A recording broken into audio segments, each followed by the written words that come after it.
So, what special qualities should bureaucrats have? To my mind, he has to be a leader. What do you think is the difference between your time and nowadays? Coined this term of Maggie culture. Everyone wants things in a jiffy. In 2 minutes, they want everything. How have you been when you were still a bureaucrat? So courageous. People tell me that, weren't you under political pressure? I was never under political pressure because politicians knew that I will not do anything which is against the law. So they never told me to do that. Any threats? I was told subsequently that during the anti-terrorist operations, in one of those operations I was personally present, we shot down 5-6 terrorists. I was on the hit list of the 6 terrorists. How much an IAS officer earns? I think the money and the perks that you get as an IAS officer are more than sufficient for you to live a life. Former Coal Secretary of India, Anil Swarup, who has spent over 38 years as a real-life babu. Hello and welcome to What India Needs podcast with me, Shatapa Paul. Behind every politician is a well-oiled machinery of the administration that is led by bureaucrats. Our guest today is Anil Swarup, former Coal Secretary of India who has spent over 38 years as a real-life babu. He's also authored 4 books, the most recent being Encounters with Politicians. We'll discuss with him if India needs a young, vibrant and strong bureaucracy. Thank you so much for joining us, Mr. Swarup, on What India Needs podcast. It's a complete honor and pleasure for me. Thank you very much for inviting me here. I look forward to this conversation with you. So, a lot is being spoken about the need for a young and vibrant bureaucracy in India. Your views on that? Bureaucracy is essential. I don't think there's any country in the world where there is no bureaucracy. It has to be vibrant. But all bureaucrats can't be young. After all, when they become senior, they are old enough. They can be young at heart, young in the mind. But I think they get old. So yes, we need a vibrant bureaucracy. If you're looking at the remaining part of the century and India going into what everyone thinks where it should go, then I think bureaucracy will have a very important role to play. So what special qualities should bureaucrats have? That's an interesting question because each one would have a different point of view on what a bureaucrat should be. To my mind, he has to be a leader, especially when I talk about the Indian Administrative Service, which is the premium service in the country. And I have written a lot about it as well. My view is that if they do not have the right attitude and they don't have the leadership qualities, then no matter how good an expert they are, it won't work. There's a huge debate going on about the expertise in the civil service. My contention is expertise can be outsourced, but attitude cannot be. So I think the critical point in a civil servant or a bureaucrat is being positive in his attitude, being able to get work from others, not do it himself, being able to inspire others to do things, being able to keep his flock together to protect them when they are not in the wrong. These are the qualities that a bureaucrat will have to have. He may be one of the greatest of experts around, but if he doesn't have these leadership qualities, if he doesn't have this positive attitude, I don't think it will work. So, very interesting that you mentioned about skills and expertise. We see the whole trend of lateral entry into bureaucracy. What do you make of that? Personally, I have no problem with lateral entry. There should be people coming from outside. But we must be clear in our mind, why are we having them in? If we are having them in because of lack of expertise, I have no problem. Let them come in. But ultimately what matters, especially at the seniority that I'm talking of, at the level of Joint Secretary, Additional Secretary and Secretary Government of India, I think more than expertise, it is the attitude that matters. If you have the right attitude, then you'll be able to acquire that domain knowledge. And it's not very difficult to acquire domain knowledge. But if you're looking at only expertise, then could be in very serious trouble. And, you've had a 38-year-long career in bureaucracy. You've seen it all. What do you think is the difference between your time and nowadays where bureaucrats are concerned? It is a reflection of what is happening in the society, which I have coined this term of Maggie culture. Everyone wants things in a jiffy. In 2 minutes, they want everything. That's the problem with the current generation. But I think the current generation is much more informed than we were at our point in time. Now, because of the internet, they are much more aware. But I think the depth that is required of a civil servant, that depth of understanding of issues, that will need to be considered. Because if you do not go into the details of an issue, then finding solutions will become difficult. Usually, our effort is to scratch the surface and find some sort of a solution. But I think until unless we understand the why of a problem, we won't be able to find a sustainable solution to a problem. I'm not saying it is true of all civil servants, new civil servants, but I do see this trend that there is a tendency to get quick solution. There is a tendency to make a fast buck. There's a tendency to, jump to conclusions that I don't think would be good for administration as a whole. It would be better if they could use the information that they have, the knowledge that they have. They're much more knowledgeable. They have much more information to find long-term solutions to the problems. You think somewhere they are very distracted by just as the rest of the generations, distracted by social media so much that perhaps that depth of knowledge is not. I would agree with you, because the social media is a double-edged weapon, actually. I've used social media quite a lot. As Secretary Kohl, I used to use Twitter handle to convey information. So the distinction between information dissemination and publicity has to be understood by the current day civil servant. Unfortunately, some of them are not understanding the difference. They think that if they, preside over a meeting, that goes to a social media. If they go to cut a ribbon somewhere to inaugurate something, that goes to social media. I'm not very sure whether that is what social media needs to be used for. Social media should be used for disseminating information. It's a very, very powerful tool of reaching out to a large number of people, not to promote oneself, but to promote what the government is doing. I mean, that's the distinction that the young man has to understand today. Correct. So, very interesting that recently economist Arvind Panagaria said that Indian bureaucracy cannot change. I mean, it's the most difficult to change. Do you think reform is required? And if yes, what? In every organization, there is a reform required. I mean, the times change, the bureaucracy has to change. I would not agree with Arvind Panagaria, who spent most of time in the cool climes of Western world. He spends lesser time here. I wish he could go down to the field and understand the ground reality and then comment on it, rather than living in the US and coming here on occasions and passing a judgment on what's happening here. But I do agree that there is a need to change. The bureaucracy has to change because times are changing. They are evolving. If they don't change, I think they will be doing a lot of disservice. So I agree with him to that extent that bureaucracy needs to change. But if he says bureaucracy will not change, being in positions where he was, where he could have probably thought in terms of bringing about changing in the bureaucracy and then running away to the US, I'm not sure he's making the right comment. Now, what about Sanjeev Sanyal? He says that Indian youth could be billionaires, scientists, startup entrepreneurs, and they're wasting their time in a profession which on most days is dull and boring. That's what he's called. Absolutely not. I spent 38 years, enjoyed every moment of my existence. And as I've written in my book, not just a civil servant, if I were to be born again, I'd like to be an IS officer all over. So someone who has not been himself an IS officer will never understand the importance and the relevance and the utility of a service like this. Yes, there would be civil servants who would put the service to shame, but there are many people who've thoroughly enjoyed themselves and brought about a change. The potential that this service is absolutely amazing, because I can't think of a private sector assignment where you could influence people of 350 million, which was done in the health insurance scheme that I did some time ago. So you have enormous opportunity of doing things. This is not to belittle the opportunities that exist elsewhere. So it would be wrong to pass comment on civil service, which, as I said, will not wither away. Civil service is there to deliver goods to the people, to services to the people.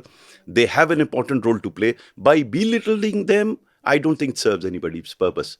As I keep saying, there are other avenues which are available to young men, and they should go in for those avenues. But I think equally important is the avenue that is available in the civil service. Personally speaking, I thoroughly enjoyed the 38 years that I'd spent there, and that's why I want to be a civil servant all over again. One thing that I've always admired you, and I think I've known you for a little over a decade, you are the most fearless, courageous Babu bureaucrat that I have met. And as a journalist, I've met many of them. There's a little fear, there's a little, they're reticent, they're scared. How have you been when you were still a bureaucrat? So courageous. To begin with, I wouldn't say I was, if courageous is the word that you're using, I did have apprehensions to begin with, because I was not very clear in my mind as to which path to follow when there was a crisis, when there were dilemmas. Gradually, one came to understand what needs to be done. And I was very clear in my mind. That clarity of thought enabled me to use the word courageous that you have. Because if you don't have that clarity, then there is trouble. Then you are tentative, you are unable to decide. After 10, 12 years of my career, I was very clear in my mind that I will not do anything against the rules. That was one. Number two, I was also very clear in my mind if someone came to me, which was could be done under a rule, should be done forthwith without any delay. So that's the difference. Some of us are blamed for sitting on files, not taking decisions. So I started taking decisions when I thought that a particular issue that came before me was not contrary to law. The first attempt was to do things, to make things happen. That gave me enormous amount of confidence. That gave me a lot of support around. People started believing that this guy is efficient. Though he will not do anything wrong, he will not do everything that you tell him. But if you tell him something which is right, he'll be there to do it forthwith. So that made all the difference. Then there was the third area, which is the gray area, where the law was not clear, the rule was not clear, or was silent. There again, my first attempt was to help people, to do things and find a way and work out a system, work out a logic for doing, which could be applicable to anybody who came to me. So, for example, if someone came to me for a transfer, husband and wife, they were transferred to different places. There was no provision of they being posted together. So they came to me. And earlier they used to go to the netas, to politicians to get these transfers together. I found that's a very genuine desire for husband and wife to be posted together. This happened in 1986, I think even before you were born. So at that point in time when he came to me, I did not know how to react to begin with. But then I realized it's a very genuine problem and the law was silent, the rules were silent. So I worked out a formulation that if the husband and wife had, fulfilled these criteria, they would be forthwith put together. So, this is one of the many examples where you create a system so that people don't have to go here and there. And thereby you develop that reputation of being efficient, trying to find solutions, looking at it positively. Then issues become very simple. People tell me I held very sensitive assignments, school secretary, education secretary. People tell me that, weren't you under political pressure? I was never under political pressure because politician knew that I will not do anything which is against the law. So they never told me to do that. First time I interviewed you, you were the coal secretary, and I remember I thought, I'd have to wait a long time. No, at the exact time I was allowed to go into your chamber, I expected to see a lot of files. I was shocked that it was spotlessly clean. There was not a single file, and you were coal secretary. You had taken up the job when the entire thing was a big mess. How did you manage that? No, I gradually learned that technology can improve governance phenomenally. So what we did in coal ministry, which came from my experience during the previous assignment, that we digitized all the files. So files did not come to me in hard form. The other advantage was that in coal, I had to travel quite a lot. I was very fond of traveling. I thought that the solution to the problems lie in the field. So I had to travel a lot. So if I were traveling a lot and if I were unable to do those files, they would be pending. So the digitization helped. I could do my files on the move. Secondly, all my officers, everyone knew that I knew for how much time they were sitting on each file and paper. So they never sat on the files. So there were no delay actually. So I have benefited enormously through use of technology, and that helped me to improve governance, administration, disposal of files. And I had this advantage of when people like you came to meet me, didn't find any file on the table because there weren't any files. That was amazing. Also because I think it was a very challenging role. How was that experience of cleaning up? When I've written in my book, when I was posted as coal secretary, I didn't know much about the sector, so I rang up a friend of mine and asked him, "Yaar, ye sector kaisa hai?" He said, "Gangs of Wasipur dekhi hai kya?" So that explained everything. But as I walked into that room, I distinctly remember my predecessor was still there. I was posted as OSD.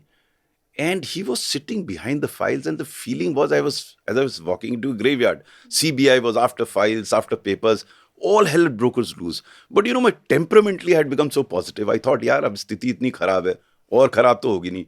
Whatever will be there, it will be an improvement. I can walk away with that credit. So with that temperament, I think I was blessed with an absolutely amazing team that I had. A fantastic set of joint secretaries. And we managed to sort out the coal mess. And you also, a lot of the things that you came out with was very contrary to what was kind of doing the rounds as well. See, you start learning to think out of the box if you think that way. And then you find out of the box solutions. Like digitizing files was one of them. One reason why I used technology was that to avoid being questioned subsequently, best would be to make everything totally transparent. I keep telling my colleagues as well that if you have transparency in your organization, malafide will never be attributed to a wrong decision also. Because usually when you do anything wrong consciously, you try and hide it. I had nothing to hide. So it's not that we didn't commit mistakes. I must share with you that as coal secretary, we took wrong decisions. Really? Because we being pushed. Right. Imagine we are sitting till late in the night and the Supreme Court took 7 months to give a judgment on which we were asked to do things in 5 months. How do you do that? You rush through things. And when you rush through things, sometimes you don't calculate correctly. The other reason was because of the environment created by the report of CAG and his utterings in the media, joint secretaries were not prepared to commit themselves on the file. That was the time when probably in the history of this country, some files were initiated by Secretary to Government of India. So I used to do calculations and decide so-and-so should be allocated this block after the auctions. Right? I distinctly remember in one of the cases I miscalculated it, or someone who was helping me miscalculated it. And I got the approval of the minister and we put it on the portal because everything was transparent. Within 15 minutes, I started getting calls, sir, ye aapne galat kar diya. Now, there's an advantage here. Since everything was totally transparent, people could point out this is going wrong, this is going right, and you could correct it. I corrected it overnight. Next day, I called a press conference, admitted that mistake, and said we've corrected it. That's why I got a fantastic media. Because before journalists like you discovered where I was going wrong, I was myself telling this is the mistake that I've committed, and everyone admired that. So use of technology can be phenomenal. Bureaucracy is correctly criticized for sitting on decisions, sitting on files. If you digitize it, then there will be a pressure on you because the world knows who's sitting on which file how much time. Before I took over a coal secretary, this was the lesson that I learned then. When I was made head of the project monitoring group as additional secretary in cabinet secretariat, to fast track projects, each of which was more than 1,000 crore. At a time when scams were breaking out, the coal scam, the CWG scam, all those scams. How do you get decision making done? By making it totally transparent. So what we used to do, we used to have these tripartite discussions, the joint secretary of the concerned ministry, the industry person sitting there. We used to discuss and decisions were taken and dictated out on the portal directly. Wow. I think again for the first time in the history of this country, minutes of meeting of this nature were being dictated directly on the portal. So you make things transparent. Transparency helps phenomenally in speeding up things and it protects you. Because if you do commit a mistake, which I did, then no one will come knocking on your door 5 years down the line when you've forgotten the issue. You know you committed a mistake, you accept it. As a human error, which is possible. Yes. Which is possible.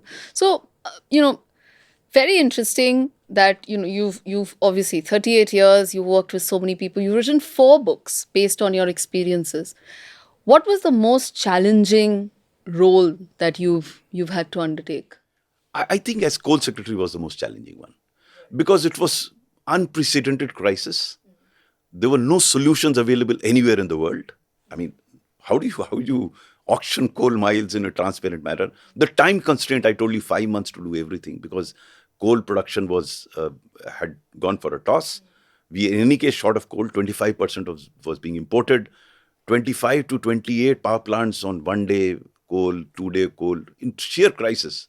So that was crisis. And I thoroughly enjoyed it. I thoroughly enjoyed it because I knew it couldn't go worse than what it was. Yeah. And as I said, I had a fantastic team to do with. And I think the primary reason why we sorted out the crisis was that I understood the cause of the problem. Usually everyone thought that scams were a problem.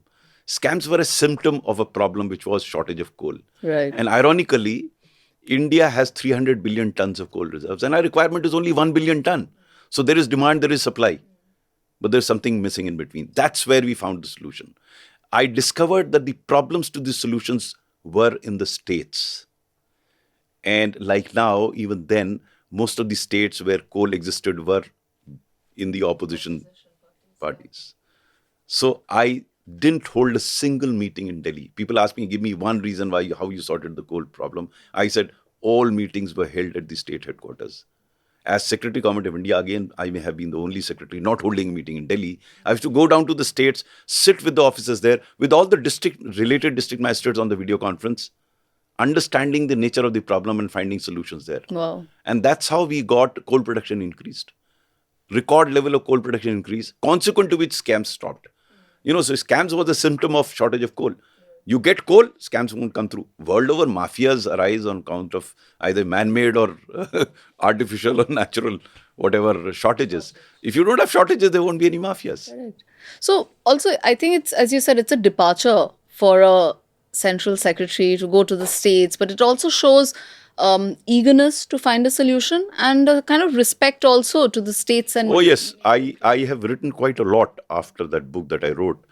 This unfortunate war between the center state is a tragedy. Let the politicians fight a war. I remember we had to get land for 7 blocks in West Bengal. And the war was still on between West Bengal and the central government. So I met the chief secretary, who was a year junior to me. I went over to Calcutta and gave him a piece of paper. I said, yaar, in logon ko ladne do. Our job is to find solutions. So I showed him a paper in which I had all the details as to how much was the state government losing daily by way of royalty, by not giving that land, which was not being used. So he understood it. I don't know how and what he spoke to Mamata Banerjee. She agreed, we got land for those blocks. So I think this political difference will always be there. In a country like ours, natural. The job of a civil servant is to find a way out, way through. So as I often keep saying, it's very easy to get ideas in this country. Everyone has an idea. If I give you a problem, you will have an idea. The key is how to make it happen. And the key, the factors that determine is that idea has to be politically acceptable. If it is not politically acceptable, make it politically acceptable. You have to couch it in a language as we did in Calcutta. When I spoke to the chief secretary, he couched it in a language that he could convince Mamata Banerjee to part with that piece of land. So politically acceptable, it has to be socially desirable. It has to be technologically feasible. It has to be financially viable. It has to be administratively doable. It has to be judicially tenable. It has to be emotionally relatable and environmentally sustainable. So these are 8 factors which I worked on. And in most of the cases, one could find way through. It's not that all these factors will work on a particular idea. But say, for example, in getting these coal blocks from a state, it has to be politically acceptable to the Mamata Banerjee or likes. Whether it was Chhattisgarh or Odisha. Odisha was also at that point in time not so much in favor. I distinctly remember Naveen Patnaik used to ask us, what is there for the state in this? So you have to explain to them. So that was the key to convey a value proposition to the state government. Not sitting in Delhi, go there, have a chat with them. And if you are able to convey a value proposition, the chances are that it will be accepted. That is what happened in the coal sector. Amazing. So your advice to young bureaucrats, and not only young, as you said, senior bureaucrats who are currently active, how to find the middle ground with a politician? Absolutely. I had this problem with the politician. In my last book, Encounters with Politician, that's what I've explained. That in the initial 10 years, I thought all politicians are ruffians and rascals. And I was so wrong. So you have to find the positive part of a negative individual also. Why did Ramchandji send Lakshman to Ravan? Because even he had some positive qualities. So job of a civil servant is to get the job done. You don't have to fight with an individual, which I did in the first 10 years. Even if he has certain wrong parts, my job is to get my job done. If Mamata Banerjee was fighting with the center, I couldn't care less whether she's good, bad or ugly. My job was to get my job done. Can I approach her positive aspect? Can I approach her in a manner to convince her to do my job? I'll give you another example. As Secretary of School Education, I had gone to Jammu and Kashmir. Now, Jammu and Kashmir did not have NCERT syllabus. And it was creating a lot of problem. Mehbooba Mufti Said was the chief minister. So I went to meet her. So I asked her, Madam, not many students qualify for NEET and IIT exams from Jammu and Kashmir. She immediately agreed, yes. I said, ma'am, we must try and understand how more people from Jammu and Kashmir can get it. Yes, we should find out. I said, ma'am, the questions that are asked in the examination for NEET and IIT are based on NCERT curriculum. And you don't have that curriculum in Jammu and Kashmir. Now, she was not fully conversant with what I was telling her, but she seemed to appreciate what I was saying. Believe me, she agreed. Next day, the NCRT team was sitting in Jammu and Kashmir talking to the Jammu and Kashmir people. So you have to understand, how do you package a proposition to a person you're talking to? You can adopt an adversarial role, as some of us do. Like in many cases, it's happening now. You can say, you are right, I'm wrong, you are right, or whatever. It doesn't work that way. You have to find, as you used the word, middle path, or you have to convey a value proposition. What is in it for that politician? And people ask me, what has been your... I said, in 90% of the cases, I could manage to convince any politician to my point of view. Get him over. 10% he disagree with me. I mean, it's a democracy. After all, he is the final judge. Let him overrule me. So it ceased to be a personal matter. It became a purely professional matter. There were cases when I felt bad, the politician didn't agree with me. But so be it. That's how life is. You can't have everything that you want. But in 90% of the cases, like in case of Mehbooba Mufti, like in case of Mamta Banerjee, they agreed. In some other cases, didn't. My own HRD minister didn't agree, and one of the senior IAS officer had to resign in case of issue relating to national. This was regarding the B.Ed and D.El.Ed colleges. A very senior IAS officer had to resign because I wasn't able to convince my minister. There were failures. I would call them, because I was unable to convince the minister. But that's how life is. Absolutely. So let's talk a little bit about what made you join the bureaucracy. Did you always want to be an IAS officer? No, actually, I had no clue about the IAS. I think at 11 years or 12 years, I saw a piece of paper written by my dad who wanted me to become an IAS officer.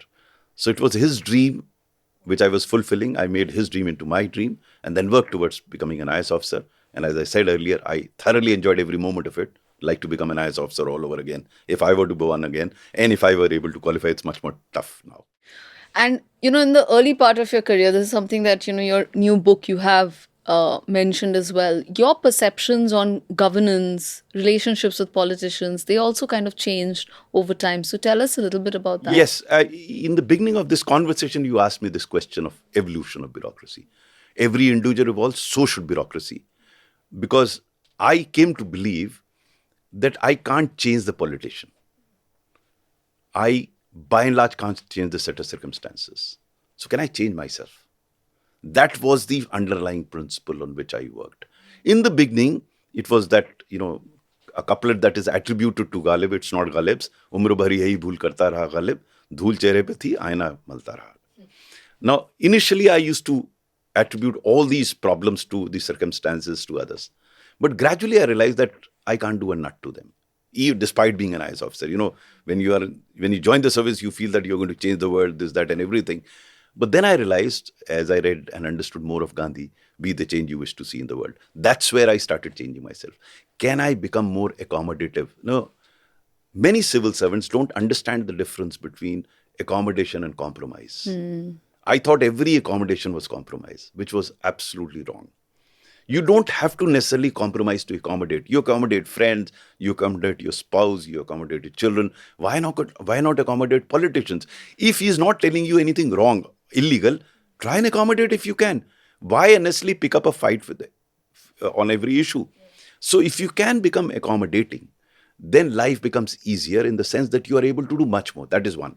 Number two, I started focusing on what I can rather than getting unnecessarily hassled about what I can't. It comes from not trying to change the world. There's so many things that you can do.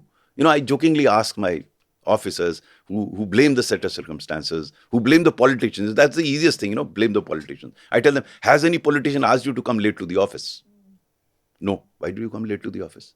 Has any politician asked you to keep your office dirty? Many of us keep our office dirty. Has any politician asked you to be discourteous to people who are coming to meet you? Has any politician asked you to keep people waiting even when you can meet them? There's so many things that politicians don't tell you. Do that. And once you can do what you can, as I keep saying, that can will grow. Then you will be able to do things which you can't at some point in time. But you have to have confidence in yourself and others to have confidence in you. For you to do things which you can't do at some point in time, then you will be able to do that. You can do a lot more. That can grows it's unimaginable how that can grows. So then you get picked up as Secretary Kohl, then you get picked up as in the Cabinet Secretariat. Then you start managing crisis. But if you start managing crisis right from the word go, and start doing things and create a crisis there, then you would not. So it is a gradual progression. And you change. You have to change. And I'm a great believer that if you refuse to change, then you will be frustrated, or you'll be kicked out, you'll suffer. You have to be within the system to change the system as well. Absolutely. I keep telling, if you are a revolutionary, pick up a jhadu and join a political party. As a civil servant, you must understand Very your interesting limitations. you use the word jhadu. You must understand the limitations within which you work. And my contention is you can still do a lot. It is wrong to say, people say you could do this. Yes, a lot more can be done. I derive satisfaction asking myself a question every evening, whether I did what I ought to have done or what I could have done. That's it. And that could expands. So, in your career as a bureaucrat, how many times have you been transferred without reason? I have not counted. In the initial part of career, I was transferred quite a lot. Later on, I had very stable tenure. Maybe because of my problem. I mean, I keep saying, I don't blame netas for everything. Maybe I was very abrasive. Maybe I thought all politicians were rascals, so I kept fighting with them. I picked up issues which I may not have, I shouldn't have. So it could be that. I have not really examined why I was transferred. I did feel very hurt in the beginning of my career when I did get transferred.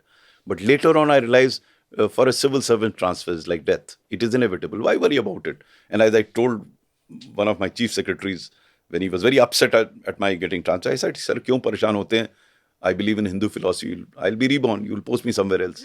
मैं वहाँ जाके काम करूँगा. So the whole attitude to transfer changed. Initially, I used to feel very frustrated. When I got transferred for the first time, I was shocked because I thought I hadn't done nothing wrong. I was transferred out. But here, maybe 10 years down the line, 12 years down the line, when the chief secretary himself was very upset on my getting transferred, I said, क्या है? मैं उसको deputy director हूँ, मैं suspend तो नहीं करता, मंत्री कह रहे थे. There was no fault of his. So if I'm transferred, so be it, at least he's not suspended. So your whole approach changes. You change because circumstances don't change. So you have to accommodate accordingly. And, with coal, also you've worked in, much of your career is Uttar Pradesh, right? Your UP Yes. cadre. Any threats to life? Not directly, but I was told. I was not aware, but I was told subsequently that during the anti-terrorist operations, in one of those operations I was personally present, we shot down 5-6 terrorists. I was on the hit list of the Sikh terrorists. I was told later. In fact, the DGP asked me when I came to Lucknow after my stint as district magistrate. He asked me, should we give you security? I said, क्या करेंगे security? वैसे तो मुझे कोई पहचानेगा नहीं. Security लगा देंगे और ठोक देगा मुझे. उसे रहने दीजिए. So that was the only possible threat. Which operation is this? I was district magistrate Lakhimpur Kheri. And at that point in time, there was the Sikh terrorist going on. And in certain belt of Lakhimpur Kheri, there was a lot of terrorist operation. Very interestingly, I've narrated that in my book. I got a message at around 10:30 in the morning that 5 or 6 terrorists have looted a bank in a place which is about a 1 hour drive from where we were. And this message came from the superintendent of police who was driving down towards that side. Now, I need not have necessarily gone that side, but I don't know. At that point in time, I decided, let me also move. So I moved there. So this operation lasted for about 14-15 hours overnight in a cane field where their vehicle got punctured, so they got down and got into a cane field. And the cane field was surrounded. And this operation lasted for 18 hours. It was very different from the operations that you see in the film. Isolated shot once in a while. So we shot down all of them. They had all those AK-56. For the first time, I saw actually AK-56 and all the rounds. So Did you have security gear on? I don't think I had security gear on. I should have had actually. This, I was a youngster then. This was 1991. I was into mid-30s. Wow. But UP must have been a very interesting stint. I mean, you've written a lot about... Fascinating. Please tell us a few Very incidents. fascinating. UP is a very interesting state. Interesting in the sense you find all sorts of things there. It's like another India. At that point in time when I joined the service, the Uttarakhand had not been created. You had hills. You had Bundelkhand, which was totally different. Eastern UP was totally different. So, and Western UP was so prosperous. So it's very different. I didn't get posted in the western part of the country. I was primarily in the east or the central part. Spent most of my time in Lucknow. I learnt a lot in UP. amazing officers, amazing set of officers. Good, bad, and ugly. Good were too good, bad were too bad. So you have all sorts of officers. So you could learn from so many people. So people ask me who were your models. I had a number of them. I mean, I can count them because I learned from so many of them. UP is a very difficult state to administer, especially in the mid 90s when I was initially I was secretary to Mr. Kalyan Singh. Then I was earlier special secretary to Mayawati ji. So I've had the occasion to work very closely with politicians, and you see such different flavors, like Kalyan Singh and Mayawati, chalk and cheese, totally different. And I didn't have the occasion to work closely with anybody else, but I saw even Mr. Mulayam Singh Yadav pretty closely. So different sets of politicians, different sets of people, and a great place to work in. So your latest book, Encounters with Politicians, I think you have a couple of very memorable incidents that you've shared about chief ministers of Uttar Pradesh. So tell us a bit about that. I became a great admirer of Kalyan Singh ji because I had never known about him or heard about him when I got posted. Because I was district magistrate Khiri, and one fine morning I read it in the newspaper that I had been posted as Director Information and Public Relations and Special Secretary to Kalyan Singh. I never met him. Usually in such a post, the Chief Minister would like to talk to that person. Now the first reaction was that, or I was told that the local MP who had won the elections, who belonged to the ruling party, he was annoyed with me. So he claimed that he had got me transferred. Okay. So I said, okay, chale aayenge. But then messages started coming in. Everyone was congratulating me. Then I realized I have an important post. When I reached Lucknow, so there was so much euphoria around. You've been posted, as if I had got some bonanza somewhere. But anyway, I met him for the first time, and on the first occasion itself, I was very impressed with his straightforward conversation that he had with me. And then I was told by his principal secretary why I was selected there. And it was a very interesting conversation. He explained. He said that we were looking for a director information for the chief minister, and we were looking at names. And when your name came, the chief minister was informed, sir, ये बहुत मुंहफट आदमी है, जो मुंह में आता है बोल देता है. Then he said, फिर तो लाइए उनको. This is what I was told. फिर तो लाइए इनको, without meeting me. So I came there. Later on, Kalyan Singh ji also narrated a very interesting incident. When he became Chief Minister for the second time, I did not go to meet him. That was not my want, so I didn't meet him. So after 3 days, he rang me up. Anil ji, आप मिलने नहीं आए मुझसे. मैंने कहा, sir मैं आता हूँ, आप बिजी होंगे. नहीं अभी आ जाओ. मैं चला गया. मैं जब कमरे में घुसा उनके, तो मुझसे कहते हैं, मैं आपको अपना सचिव बनाना चाहता हूँ. I want you to be my secretary. I said, sir, ठीक है. By which time I had got promoted. Earlier I was a special secretary now. So he said, पूछेंगे नहीं क्यों बनाना चाहता हूँ. मैंने कहा, था आपने सोच समझ के निर्णय लिया होगा. नहीं, बैठो बताता हूँ. बैठ गया. बोले, तुम्हें याद नहीं होगा, जब तुम डायरेक्टर इन्फॉर्मेशन थे तो एक दिन तुम आए कमरे में. उस समय तुम्हारे चीफ सेक्रेटरी और डीजीपी खड़े थे और मैं थोड़ा नाराज था. मेरी 7 उन्होंने मीटिंग्स लगा दी थी बाई इलेक्शन इटावा में, और मैं सबसे कह रहा था वो लास्ट 2 मीटिंग कैंसिल कर दो, मेरी तबीयत ठीक नहीं है, मैं नहीं जा रहा. और जब मैं ये कह रहा था, तुम्हारे चीफ सेक्रेटरी और डीजीपी दोनों गर्दन हिला के रहे थे, हाँ सर आपकी तबीयत ठीक नहीं, आप नहीं जा पाएंगे. तुम बीच में टपक पड़े. तुमने कहा, सर मैं कुछ दिन पहले डिस्ट्रिक्ट मैजिस्ट्रेट था. सर जब चीफ मिनिस्टर आता है तो उसमें बड़ी तैयारियां होती हैं, लोगों को अपेक्षाएं होती हैं, आशा होती है. आप चाहे 2 मिनट के लिए जाइए जरूर.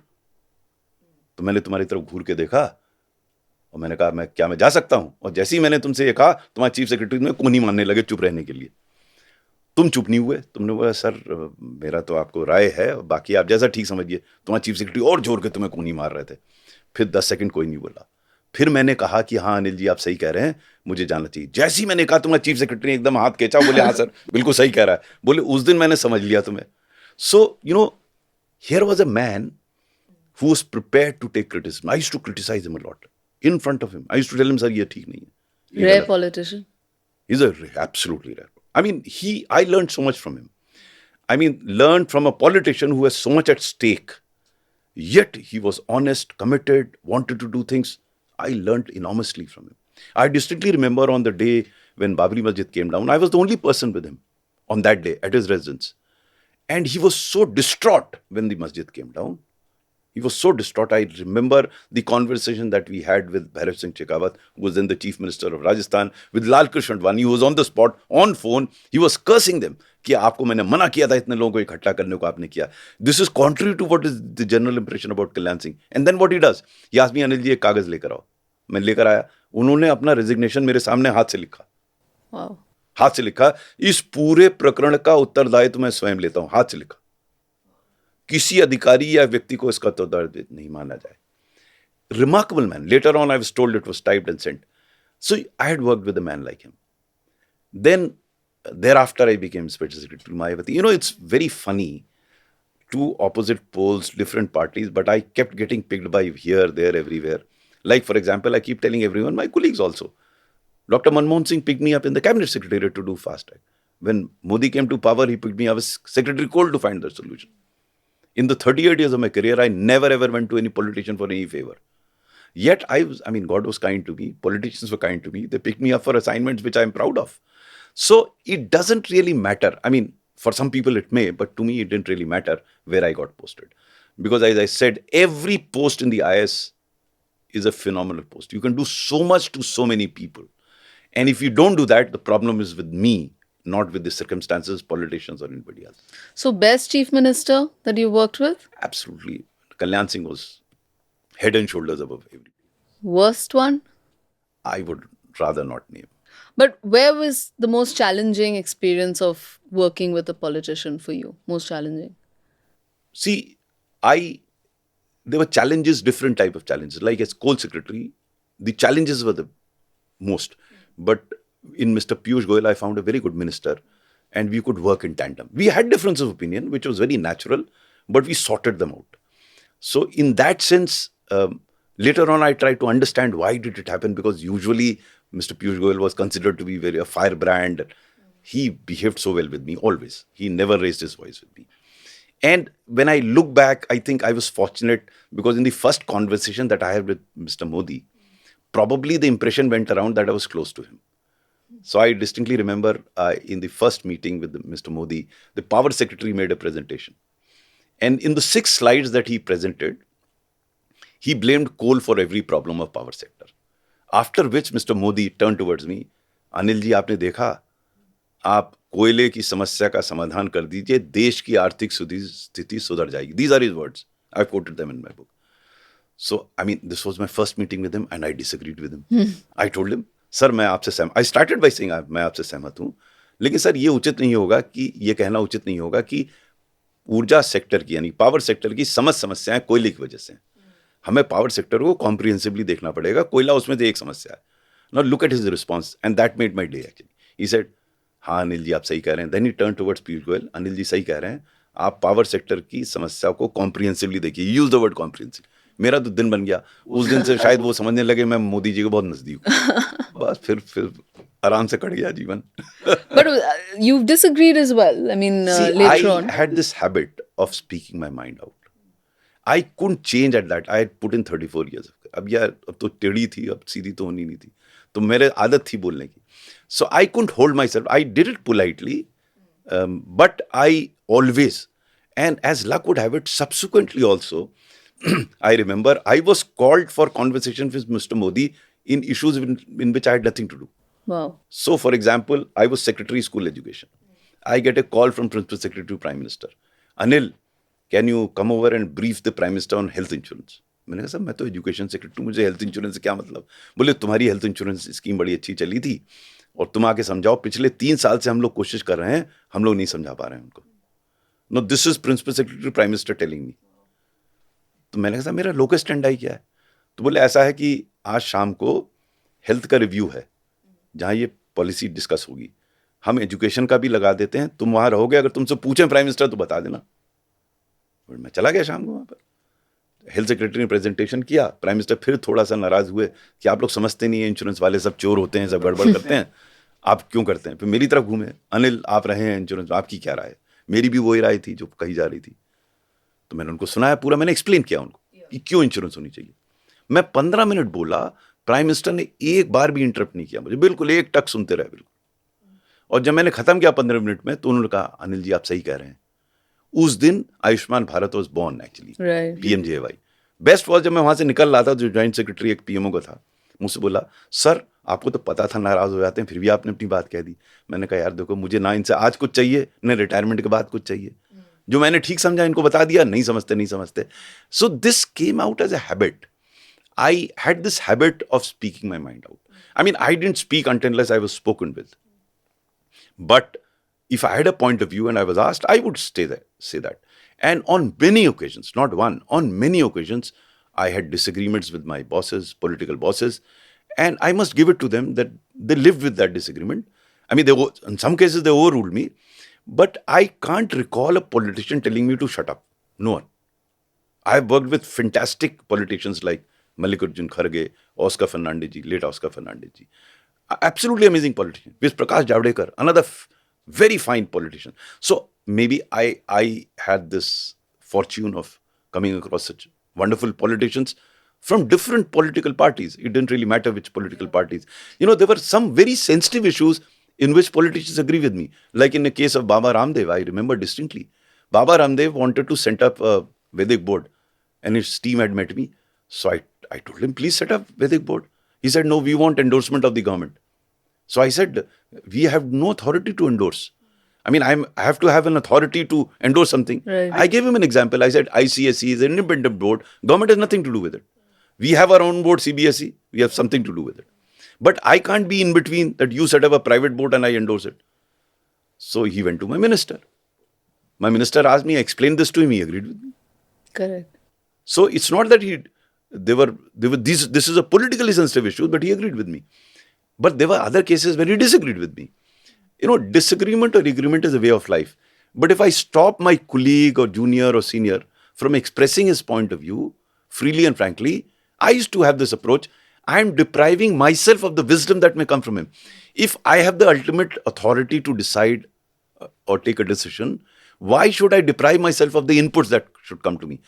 I often used to say that to a number of politicians also, sir, बोलने दीजिए उसको. सुनने में क्या जा रहा है? आप सुनिए तो हो सकता है कोई अच्छी चीज मिल जाए. मैं निर्णय तो मुझे लेना है. वो थोड़ी ना निर्णय ले लेगा. If I stop him, I am depriving myself. So how do you think it's working now? I mean, in terms of governance, are people I talking don't know how now? it is working now, but I did get this feeling after I think initial 2.5, 3 years that feedback system somehow weighed. And it is surprising because in Mr. Modi, I found one of the finest leaders that I had come across. If something gets to his mind and if you're able to convince him, he will drive it through. You look at Swachh Bharat Abhiyan, he drove it. So wherever it comes to his mind, he drives it. Provided the problem is that over a period of time, that feedback that should have flowed to him has somehow stopped. Because I can't believe certain things that have happened. They wouldn't have happened if... For example? I mean, for example, I used to tell his principal secretary, why should the Prime Minister make factually incorrect statements? And repeatedly. Isn't it the job of the secretariat to tell him, sir, this is factually incorrect? He can still go on and make that statement. But you can't expect a Prime Minister to remember every facts. And if he does make a mistake, which anyone can, then this should be pointed out to him. My hunch is no one had the courage there to tell him this is going wrong. Someone should have. And that is where I rate Kalyan Singh at the top. Because Kalyan Singh encouraged that. He encouraged people to tell him where he was going wrong. And then he tried to correct himself. Here, in the beginning, I used to disagree with the Prime Minister. On many occasions, I told him. Yeah.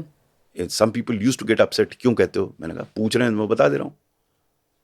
But I think those around him should have the courage to tell him what is going wrong. Or I think it's intellectually dishonest of the officers around him for not stating what they think is right. I mean, after all, the decision is that of the Prime Minister. But if I don't convey to him, because I am nobody to tell the Prime Minister what he should be doing. He's too great a man for me to convey anything to him. But to my colleagues sitting there, I think they should have the courage to tell him. If they don't have the courage, I think they are failing in their duty. They should be doing that. Because it is essential for a bureaucrat to be able to speak and convey their insights, their point of view, Absolutely. their inputs to the politician. But that's essentially one of the main jobs, isn't it? Absolutely. I have held those positions with the chief ministers. So I know I used to speak out, even to Mayawati, even to Kalyan Singh. And when I was with Raghubar Das in Ranchi, I used to tell him. So it is the job of the civil servant to convey his point, and genuinely, politely, but certainly. I mean, if I have a sense of insecurity that I may be kicked out for making a statement which the great man may not like, then I'm not doing my job. I have to state that. That's the job of a civil servant sitting there. So instead of cursing civil servants lock, stock, and barrel and saying that they aren't changing this, that, passing sweeping statements which some people can afford to because they have job across the Atlantic, I think let's get down to brass tacks and see what really needs to be done and find a corrective thing rather than making a sweeping statement. So, post retirement aspirations that a lot of civil servants have, and something, which you mentioned, that if you don't have any desire of rewards after your retirement, then, you tend to be more frank, more honest, more courageous. How do you perceive bureaucrats, ex bureaucrats joining politics? What do you think about that? There's nothing wrong. I think in a democratic country, why shouldn't a bureaucrat not join politics? If he wants, he should. He should not join politics while in service. That's my problem. But post-retirement, if he wants to join politics, so be it. Should there be a cooling off period? I would believe that. I mean, at least 2 years of cooling off period before they join any. Otherwise, it's too much Absolutely. quid pro quo I mean, there is possibility. a 1 year cooling period to join any private sector. Why shouldn't there be a cooling period for joining a political party? That should be there. But I don't think he should be deprived of joining politics. But 2 years cooling period will settle some of the issues, not all. Do we see you joining politics? Absolutely no, because I'm too blunt to be a part of politics. I mean, I speak my mind. I can't suffer everyone. I decide who I want to spend my time with, and I'm very happy with that. Bottom line of our existence is happiness. I'm happy. I'm happy the way I am. I don't want to change it. I mean, how many years do I have left in life? But I would like to remain the way I am. Tell me an instance where you turned a punishment posting into a success story. I never thought of a punishment posting as a punishment posting. So every posting I tried to do something and started enjoying it. So when I was posted as, which was considered to be a punishment posting, which I never thought was a punishment posting, I was posted as member Judicial Board of Revenue in Allahabad. And a very interesting experience, because when I reached this railway station, there was a car that had come to receive me. And I was driving down from the station to the office. I suddenly felt that the driver was not there and the car was moving. So I thought I was hallucinating. So I forgot about it. And then soon again, I saw that the driver was missing and the car was still moving. So I thought there's something wrong. When it happened for the third time, it was an old Ambassador car. So I peeped ahead and saw that the gear rod of the car had broken. So driver was short-statured. Every time he had to change the gear, he had to bend down to change the gear. And it appeared as if the car was without the driver. So that was the initial part of when I reached the office. It was an old British office. So I was sitting in a big room with a table in a corner, and there was this sound coming, tuck, tuck, tuck, tuck, tuck, tuck, like a typewriter sound. So I asked my orderly, I said, ये आवाज कहाँ से आ रही है? बोले sir वो ऊपर देख रहे हैं. I looked up and I saw, instead of white roof, it was a black roof, because it was all infested with bats, black bats there. So that was the time when I thought I should do something. Maybe this is punishment posting. I don't know whether this punishment part never came to my mind. I said, यहाँ करेंगे कुछ. So we ended up digitizing the cause list there, so much so, of course, I got rid of the bats by finding, a particular frequency gadget through which they could be chased away. And then we digitized the office. We had those old typewriters which made cut. We got these electronic typewriters. And suddenly the system that we had put in place for fixing the date for cases was adopted by the High Court also. So we changed it totally. So that was pretty satisfying. I mean, every engagement I derive a lot of satisfaction. And when I became MD of Pickup, the State Financial Corporation, that had been making losses for 7 years. So we turned around, made it into a profitable organization. It's a case study now. That was another, amazing experience of having invited an officer for a cup of tea who was the most corrupt officer in the organization. I called him for a cup of tea. And people asked me, why did you do that? By that time, I had discovered that all corrupt officers who have not gone behind the bars are very efficient. They are looking in the different direction. So I had a very interesting conversation. हमने कहा यार इस संस्था में कुछ बचा तो है नहीं, तुम चूस हो गई क्या? So suddenly, no one accepts that he is dishonest. So I said, चलो बीती ताई विसार दे, तुम हमारे साथ काम करो. We'll try and turn around this organization. We turned around that organization. It made profits after 8 years. Definitely sounds very exciting. Never a dull day. So never a dull day. That's why I was wondering at the statement that you made in the beginning. Dull?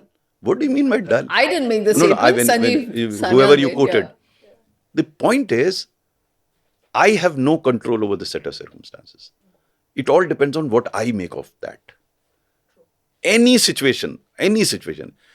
I mean, I read this book, which I'm very fond of recommending to others, Monk Who Sold His Ferrari, and he makes a very seminal statement there. There is no such thing as objective reality. It is your subjective understanding of that reality that makes a difference. So if you are made that way, you'll find good in everything. It's simple. It's like the ringing of the school bell. The bell is the same. When it rings in the morning, you have a different feeling. When it rings in the end of the school, it has a different feeling. I mean, the sense of relaxation, sense of relief when the last bell rings, and the sense of, Yeah. when the first bell rings. So it's very different. So, an IAS officer's life is very challenging. We don't talk much about the family part of it. So, any incident that comes through, I mean, the support of your wife, your kids. I in retrospect, I feel I was not doing justice to them. I was so committed to what I was doing, but I was fortunate to have a family that never complained. They never complained, whether for comforts or discomforts. I can't recall a single incident where my wife or my children have demanded anything. I wish they had, because probably something which I could have given them a bit more of time and attention, which I didn't. I'm trying to make up now. Of course, it's too late for my children. I'm doing that with my grandchildren. But I should have spent more time with them, because that is something which I could have possibly done. Of course, money, whatever is available, we spent. I don't recall, I can't recall a single instance where my wife or my children asked for something beyond my means. Do you think, I mean, we've had this coming up now, how much an IAS officer earns, for example. How do we, if we want to attract the best talent, because it's a very important job, it's a nation building job. But if we want the best talent to come and apply for it, we also need to make it a bit more lucrative. Do they earn enough? Yes, they earn enough. Boy, what's the I range mean, like right now, a Secretary Government of India gets 2.5 lakhs with all the perks, a house, month? per month, a house, a vehicle. I mean, there is no money that can fulfill your greed.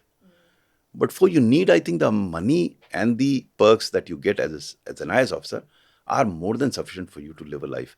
Elsewhere, you can always want to buy a plane, you have to have your own plane. I mean, there's no end to it. I mean, I lived that life and I never felt deprived per se. And it held me in post-retirement existence, because needs were limited. Needs can also grow. But if you have limited needs, you can lead a very comfortable life and a very satisfying life. That's very important. The question is comfort and satisfaction. A reasonably comfortable life, but extremely satisfying life. You can have an extremely comfortable life, but not so satisfied life. So that's a choice that every individual has to make. I mean, I'm nobody to suggest somebody that you should join for this. But by the way, since I do interact with a lot of aspirants, some of the brightest talents are still trying to get into the IAS, and money is not a consideration. The sense of satisfaction that you derive out of helping poor, of helping people who are helpless. I have quoted a number of such instances, which I call as Bharat Ratna. It's an amazing, amazing experience. One I must narrate to you. I was doing this RSBY, and I was invited by the advisors of Obama to make a presentation at Brookings Institute in the US, which I reluctantly agreed to. And while making a presentation, there was a representative of Gates Foundation sitting there, apart from other people there. So after the presentation, he walks up to me and asks the question that you asked. Mr. Swarup, you seem to be very passionate about the scheme. What is the government giving you beyond your salary? Which I believe is not much. So I asked him a counter question. I asked him, Gates Foundation gives millions of dollars to poor countries. What do you get out of it? He said, well, we derive a lot of satisfaction by helping the poor. I said, you answered your own question. The Rashtriya Swasthya Bima Yojana is meant for the poorest of the poor, many of whom would have been dead but for this scheme. So the good wishes of those that survived and the families come back to me somehow, anyhow. That's good enough a kick for me to do what I'm doing. And then I narrated a small incident to him. In this scheme, I used to visit these small hospitals that were empaneled. In one of the visits to the hospital, I was talking to a patient, a beneficiary patient. I heard a very feeble voice from behind, Beta idhar aao. So I turned around, I saw a very old woman who could barely sit. I mean, she was so old that she couldn't sit. So she was calling me. She was flashing that smart card. Beta idhar aao. I went to her. I bent down and asked her, माता जी आप ठीक तो हैं? She tells me, बेटा मैं बहुत तकलीफ में हूँ, लेकिन इन अस्पताल वालों ने मेरा बड़ा ख्याल रखा है. So I said, फिर तो आप ठीक हो जाएंगी, अपने घर जाएंगी. He tells me, बेटा मैं अब घर में क्या जाऊँगी, मेरा कोई घर वर तो है नहीं. मैं भीख मांगती थी और मेरी उम्र इतनी हो गई, मैं ऊपर वाले के पास जाऊँगी. This carried on for 5 minutes and then she made a remarkable statement. Not 5 minutes, a few seconds. She tells me, बेटा ऊपर वाले जाके एक बात जरूर कहूँगी, तुम्हारी स्कीम बहुत अच्छी है. Now, what do you expect in life? I mean, I still get goosebumps when I narrate this instant. So, I call them Bharat Ratnas of my career. And I have many of them. Many of them. So, that keeps me going. So, it depends on what you want. I mean, I'm not saying what I'm saying is correct. Each individual, each civil servant will have to take a call. वो जीवन में क्या चाहता है, वो मिल रहा है, खुश रहो यार. But don't complain कि मुझे ये नहीं मिला, उसको ये मिल रहा, ये नहीं मिल रहा. I mean, why should you do that? You have an opportunity to make money. Make money. If you get caught, don't blame it somebody else. You have opportunity to serve people. You serve people. Don't complain कि यार मेरे पास. I mean, I remember our first air conditioner came in 1997. I came to Delhi. 16 years after my career. I didn't have an air conditioner at all. But I had no complaints about it. Why should I complain? And that is what I tell each civil servant. Make a call. Take a choice. The reason is, as an IS officer, you have a choice. Yeah. You can be honest, efficient, inefficient, dishonest. Others may not have that, given the set of circumstances. But I think an IS officer is. There should be no complaint. Also, just switching gears a little bit. Recently, you also went through a personal crisis, and obviously, your stellar personality would have helped. It was a health crisis. Yes. How did you overcome that? I discovered that I had lymphoma, which had spread through the body, 3rd stroke, 4th stage. So when this news came, both my wife and I took a call that I will keep firing on all cylinders till the last day, come what may. So we took it that way. I mean, it was tough going through chemotherapy and all, but I had lived absolutely fulfilling life. I had enjoyed every moment of it. I said, I've had a great time. So if I have to go, so will I. If I don't go, I'll continue to live the way I am. So it helped. I think the positive thinking, that's what I keep advising others also. I mean, things will happen around you. It depends on your attitude. God was kind. Prayers helped. I recovered. And the power of positive thinking, of course. I mean, this is something that we keep repeating, we keep hearing. There's all of this about manifestation and all that. But then, real life individuals as yourselves have shown through your life and your career about positive thinking. See, again, I keep saying that it's a question of your sense of enjoyment. I mean, people tell me that I get depressed. It's not that I was not depressed during some parts of my career. I was. I felt very sad and bad on occasions. But as you evolve, you discover that there are few things over which you have absolutely no control. अब जब control ही नहीं है तो क्यों परेशान? Like my wife told me once, I used to get very agitated in a traffic jam. So once my wife was traveling with me, once again, we got stuck in a traffic jam. I got very agitated. She asked me, तुम इनका कुछ कर सकते हो? मैंने कहा, मैं क्या कर सकता हूँ? अरे जब कर नहीं सकते तो खून क्यों खौला रहे हो? So that, I think, is seminal. The question is whether I can influence the course of events. And if I can't, सिर्फ गुस्सा होने से क्या फर्क पड़ेगा यार? क्यों गुस्सा करो? उस चीज के लिए गुस्सा करो जहां कुछ कर सकते हो. And last thoughts, and I know I've taken a lot of your time, I'm very grateful. Your advice to the younger generation, not just bureaucrats, not aspirants, but generally younger generation, what do you think they should do? खुद ही को कर बुलंद इतना कि हर तकदीर से पहले खुदा बंदे से कुछ पूछे पता तेरी रजा क्या है. Wow. Evolve as an individual to be reckoned with. You can't do much to the surroundings around you, circumstances around you, but you can do a lot to yourself. And seek inspiration from such people who managed to evolve despite adverse set of circumstances. So you'll not have an excuse to say that I couldn't do this because this was right, this was not right. There's so many of them who've done wonderfully well in their lives, in their careers, despite this set of circumstances. The question is, where are you looking at? You're looking at people who've done well, or you are feeling depressed by people who are not doing well. Thank you so much, Mr. Swaroop. Always a pleasure interacting with you, always inspiring. Thank you so much for joining us. Thank you very much. Thank you for joining us on What India Needs podcast. If you enjoyed listening to us, do like, share, and subscribe to our channel. Want to see a guest featured? Leave it in comments below. Thank you and see you next time.